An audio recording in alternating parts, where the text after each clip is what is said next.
Henry Cejudo ran into Song Yadong ahead of their main event fight this weekend at UFC Seattle. Henry posted the footage to X. He wrote, "Just ran into the Dong. He's smaller than I thought." Yo, Ryan! What's up, guys? How are you? Good to see you. What's up, how are you? I'll see you Saturday. Dan Hooker is scheduled to face Justin Gaethje next month at UFC 313. Hooker, currently ranked 6th in the lightweight division, will take on the 3rd-ranked Gaethje in what promises to be a thrilling matchup. Ahead of the fight, Hooker has stated that regardless of the outcome, he is certain that he will end up in the hospital afterwards. Speaking to ESPN, Hooker said, "I think that's why God put me on this earth, to get into fistfights. If I'm finally going to get this fight and change my tune, this is what I've been calling for the whole time. Live by the sword, die by the sword is just the way you have to approach life. I'm going to go out there, and it's going to go one of two ways. It doesn't matter what happens, I'm prepared. I know full well 100% this fight is going to end. No matter whether his hand gets raised, my arm gets raised, I'm going straight on a stretcher, straight into the back of an ambulance, and I'm going to the hospital. I've accepted that. I've come to terms with that's how the night is going to end. I've come to terms with that. I've embraced that. So if someone is not willing to go the lengths I'm willing to go to, they're going to have a bad night. If I wake up on fight day, no matter what's going on, if I look down and my left arm is attached to my body, I'm confident, baby. I know I can send any man walking the face of the planet to Mars, so I'm not worried about it." Fight announcements. Former Bellator welterweight contender Austin Vanderford has officially signed with the UFC. Stepping in on just a few days' notice, Vanderford will make his promotional debut this weekend at UFC Seattle, where he will face Nikolai Veretennikov in a 175-pound catchweight bout. Veretennikov, who recently earned his UFC contract through Dana White's Contender Series, made his debut in August, suffering a split decision loss to Danny Barlow. Former UFC flyweight champion Alexa Grasso is scheduled to return to the octagon at UFC 315 on May 8th. Grasso last fought in September at UFC Noche, where she lost her title to Valentina Shevchenko. She will now face Natalia Silva, who is currently riding an impressive 12-fight winning streak. Silva's most recent victory came in September, where she defeated Jessica Andrade via unanimous decision. Another bout has been confirmed for UFC 315, as Marc-Andre Barriault is set to take on Bruno Silva in a pivotal middleweight matchup. Both fighters are looking to regain momentum in their careers. Barriault is currently on a 3-fight losing streak, while Silva has lost 4 in a row, winning just 1 out of his last 7 fights. Jon Jones has responded to George St-Pierre's comments about him. GSP had high praise for Jon, stating, "I think it's hard to find someone better than Jon Jones. Jon Jones is extremely talented, but he's also extremely tough. People have no idea how tough he is. Jon Jones is the full package. He's got everything. It's hard to have an argument." Jon reposted GSP's quote to his Instagram story. He wrote, "An honor," with the praying hands emoji. Justin Gaethje revealed that his fight with Max Holloway was the most mentally challenging battle he's faced. Gaethje explained that because he fights in the lightweight division and Max was a featherweight at the time, he never anticipated facing him in the first place. Max ultimately knocked out Justin in the very last second of the 5th round, claiming his BMF title. What has been your hardest fight mentally? I think the Max fight was a very difficult fight mentally for me because he's a 145 pounder, I had never, ever pictured or dreamt or thought that I would ever fight him. And then when it came along, it was really a mental challenge to get myself there. And yeah, that was a tough one. Daniel Cormier is not taking Belal Muhammad seriously whatsoever in regards to him saying he wants to move up to the middleweight division and challenge Dricus du Plessis for the title. DC highlights that Belal has yet to defend his welterweight title once after defeating Leon Edwards, so the notion of moving up a division is not even worth discussing at the moment. How many title defenses does Belal have? Well, I mean, I mentioned all those younger guys. How many title defenses does he have? Oh, only to be talking about moving up right now. How many title defenses? I believe he's got 0. 0. He won the belt and has not fought since. I'm right on 0, right? Yeah, he won the belt, beat Leon Edwards, and hasn't fought since. Yeah. How can we be talking about him leaving the weight class? He has a fight coming up against Shavkat in. Oh, remember Shavkat was supposed to fight him in December, and then Shavkat was supposed to fight him in December, and then Belal got the staph infection, so Shavkat fought Ian Machado Gary. Aren't they rumored to be fighting on maybe UFC 315? Is that what I heard? That's in a Miami. rumor? It's in Miami. When are these guys fighting? Belal Muhammad and Shavkat, they're not scheduled to fight, dude. That's why I think. So I'm going crazy. I thought it was UFC like 315 or something. That's why people who come to me and going, well, your partner said, I'm like, who? And they're like, Ben. I'm like, he lies all the time. No. After witnessing Sean Strickland lose to Dricus du Plessis at UFC 312, TJ Dillashaw expressed confidence that Luke Rockhold would defeat Strickland in a fight. Luke and Sean sparred several years ago, with Luke admitting that he was severely hungover at the time, yet the session remained closely contested. The two were also scheduled to fight at UFC 268, but Luke was forced to withdraw due to a back injury. On the Jackson podcast, TJ said the Sean we're watching in this fight, Luke pieces him up. Sean, for whatever reason, was like gun-shy. He's a volume fighter, and for whatever reason, he's pop-shotting. He's throwing one jab at a time. He's throwing one push kick at a time. He's not putting combos together. He's not feinting. He's not moving his head. He's a robot. He was standing straight up, tall, and throwing a jab the whole fight. I think that Sean was hopefully going to evolve coming into this fight, and I thought he looked worse than the first one. Following his TKO victory over RoboCop this past weekend, Jared Cannonier has expressed interest in a rematch with Robert Whittaker for his next fight. Jared previously faced Rob in 2020, suffering a unanimous decision loss. If the UFC books the fight, it will mark Cannonier's first rematch in his MMA career. Despite being 40 years old, Cannonier remains determined to make another run at the middleweight title. Robert Whittaker, a rematch with him, is that something that makes sense to you, or do you have someone else in mind? Yeah, that's one thing I was thinking. Out of all the guys who I've above me, Robert Whittaker will be a more I think a more entertaining. One has more entertainment factor. Two, more of a there's history because he beat me in that first fight handily. Yep. He lost his last fight. I won my last fight. So there's that momentum contrast there.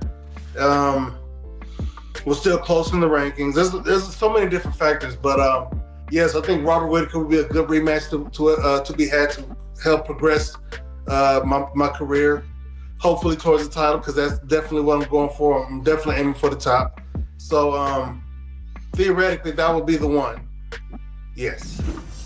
Jon Anik has expressed doubt about the rumors suggesting Ilia Topuria will move up to lightweight and challenge Islam Makhachev for the title in his next fight. Anik doesn't believe the UFC will grant Topuria an immediate title shot, and instead expects him to face either Charles Oliveira or Dustin Poirier next. Topuria recently called out both Oliveira and Poirier, stating that fighting Charles would be the quickest path to the title, while a matchup with Dustin would be an exciting fight for the fans. I don't have any informed speculation here. I don't. But I do not believe that they're going to do Islam Makhachev versus Ilia Topuria. I really don't believe that's going to be the case. So I do think it's going to come down to a non-championship setting, Charles Oliveira or Dustin Poirier at 55. And I think they probably do Volk versus Diego Lopez for the vacant featherweight championship, or maybe an interim championship. Back in 2009, Forrest Griffin was knocked out by Anderson Silva in one of the most viral knockouts in UFC history. During a recent appearance on the Jackson podcast, Forrest revealed that he had suffered a severe knockout in training just weeks before facing Silva. He explained that the knockout was so devastating that he couldn't remember anything from the incident, and leading up to the fight, he experienced nausea every time he trained and was even contemplating pulling out of the bout. Did you train for that fight with Anderson Silva? So I did what everybody does when they're going to fight Anderson Silva. I overtrained for that fight, and I got knocked the out 14 days before the fight. Knocked out to where don't remember anything. Here's how knocked out I was. I let my wife take me to the emergency room. So I'm talking to the doctors on Monday, and I remember they're giving me an out, and I thought, okay, yeah, I can just get out of this thing. And then I thought that, and then I hated myself for it. And I was like, oh, you And then I thought about it after. I was like, should have taken it out. Should have really taken that out. You weren't being you were being smart, you moron. You got knocked out. So every time I trained for the last 2 weeks, I would get nauseous. Oh, God, I don't feel right. Yeah. So it was like one of the worst knockouts I've had. So when I got in there, it was pretty pathetic. Darren Till has been officially scheduled to face former UFC competitor Darren Stewart under the Misfits Boxing promotion on March 29th. Till just recently competed in Misfits Boxing, securing a victory over Anthony Taylor via TKO in the 6th round. Till is not happy over some comments Darren Stewart made recently ahead of their boxing match. Stewart said that Till is scared to box him. Be scared of the dentist, yeah? Till you're really scared, yeah? Till you're really scared. Sweet Caroline is scared. You know what I mean? Darren Till responded to this interview via X. He wrote, "I was going to be really respectful to Darren Stewart in this upcoming fight. I've never had a bad word to say about him, and I respected his UFC thus far. Now I see a video of him saying Darren Till is scared to fight him, which I find really confusing that a lot of these gobshits are saying these days. How the on earth am I scared of all these absolute bums who never even made it to the UFC, half of them? And the ones that did make it couldn't make it to the top 30, never mind top 5. So how are they sitting there going, I know what I'll say, Darren Till is scared. I've literally just come out of a fight weeks ago and now jumped into this one with Darren. There's a lot of things I am, but one for certain is not fearful of any man. So Darren, you little bum, keep your trap shut and turn up and earn your 30 or 40K, whatever it is you're earning, and that's that. The truth of the matter is, you and one other were the only ones willing to accept the fight, so we chose your bum little bum. Where there was no beef, now there is beef, and the dentist gonna get terrored at the presser." Eric Nicksick has addressed the criticism he's received this week. Following Sean Strickland's loss to Dricus du Plessis, Nicksick appeared on the Ariel Helwani show and described Sean's performance as uninspiring. In response, Strickland announced that Nicksick would likely no longer be in his corner for future fights. Eric admits that he f***ed up, however states that he learned a lot from the situation.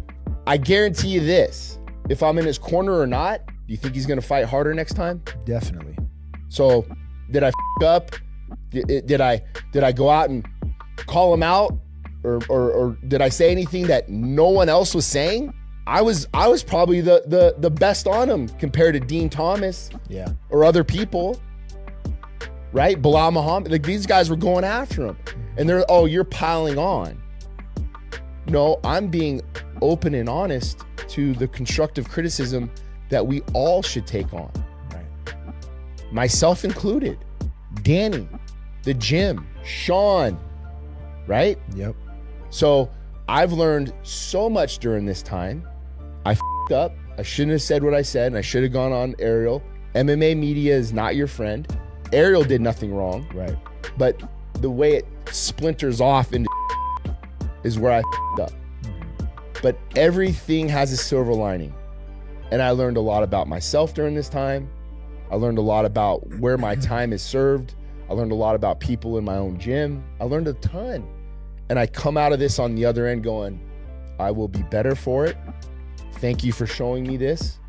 God, universe, whatever. Yeah. And I'm going to improve because of it, whether I'm in Sean's corner or not. Another coach from Extreme Couture, Justin James, has recently weighed in on the drama between Sean Strickland and Eric Nicksick. He claims that there was a money dispute between the two, and Eric sent Sean a 5-paragraph text message regarding their payment agreement, and Sean didn't respond. James said Eric sent Sean a very long text message. It's like 5 paragraphs, talking about payment and so forth. I know what was talked about, but it's not the public's business. He sent him a very long text message wanting to talk about their agreement, and Sean ghosted him. That obviously would be very upsetting if I'm calling somebody to talk about what I think I deserve and what I'm being paid, and they just don't answer. That would f***ing piss me off. I imagine Eric had some emotion about that. To go on, Sean saying he didn't want to fight, he was only fighting for a paycheck. Well, you look at Eric's personal life. He has a family in Vegas. He has 100 other fighters that he works with. He has a gym that he manages. For him to take off the time to put into Sean, putting in an 8-week fight camp, working with him for 8 weeks, then going to Australia for 2 weeks, just for a guy that doesn't care about winning. He felt that not only was he shorted financially, he was taking time away from his other fighters that do want to compete seriously, and he wasn't getting paid what he thought he deserved. Sean Strickland has responded to these claims. On Instagram, he wrote, "This is completely false." He followed up with, "Bro, all these washed up fighters doing podcasts. LMAO, like a woman." And that's going to wrap it up for the news. Thanks for watching. For daily MMA news and content, subscribe to Full Mount MMA and click the bell icon to be notified when we post videos. Here are the 3 top comments from last video. These comments are in reference to the back and forth between Dricus du Plessis and Belal Muhammad. The first one's from Evian Fresh 14. It says Belal ain't even defended his belt but talks all this BS. The second one's from Doom Studios. It says Belal trained with Islam and Khabib a couple times, and now he thinks he's that good. And the final one's from Chase. It says DDP's trash talk is criminally underrated. I like him more and more every time he talks. He's funny AF. Those were the 3 top comments from last video. If you want to be featured in the next one, all you have to do is comment down below. And if you missed yesterday's news, click the video on screen right now to get caught up.